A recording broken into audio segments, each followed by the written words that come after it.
Music has been part of my life for as long as I can remember. I've been singing on stage since I was a little girl.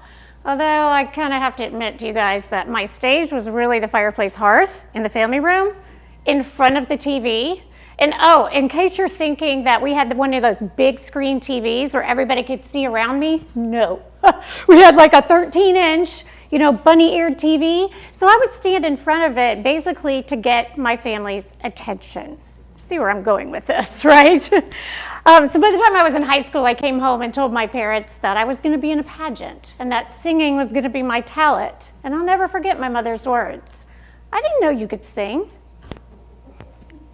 Okay, so that was how my singing career began. But fortunately for me, my parents saw some value in some talent and gave me voice lessons. So in high school and college, I joined a performing arts group, a traveling singing group, and then later, after college, community theater.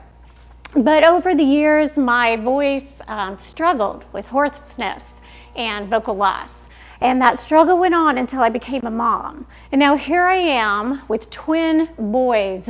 If you are a mom of boys, you know they are very active. If you've ever watched a little boy, they do not sit still, like ever. So when my twins were 3 years old, I came down with a bad cough, started to lose my voice again. And this time it didn't come back for 6 weeks. For 6 weeks, I couldn't call out to my children. I went to a number of different specialists. There was really no known cause, but the outcome was always the same. Permanent voice loss, and you'll never sing again. Everything I had worked toward, all the years of performance, were gone in an instant. And I remember wondering, what is going on? This is not my plan. You see, my identity had gotten wrapped around my ability. And when my ability crumbled, so did my faith. I was so busy looking down at what I had lost that I couldn't see that there was another plan. Some of you are in a season of devastating pain, hurt, disappointment, perhaps a medical diagnosis that wasn't part of your plan. Maybe a boyfriend who wasn't who you thought he was. A health battle, a friend that's betrayed you. Maybe your husband has just walked out on your marriage and you are looking down at your circumstances saying, "Where are you, God?"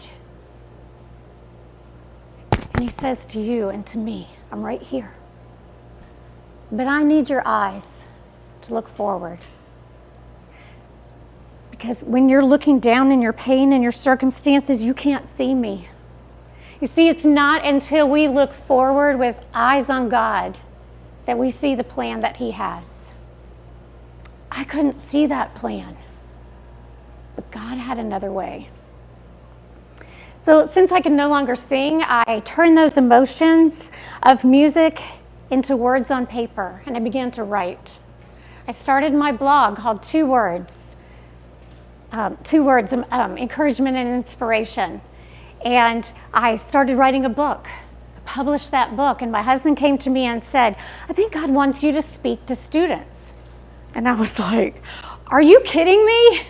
Do you hear this voice? What are you thinking? Nobody's going to want to listen to this.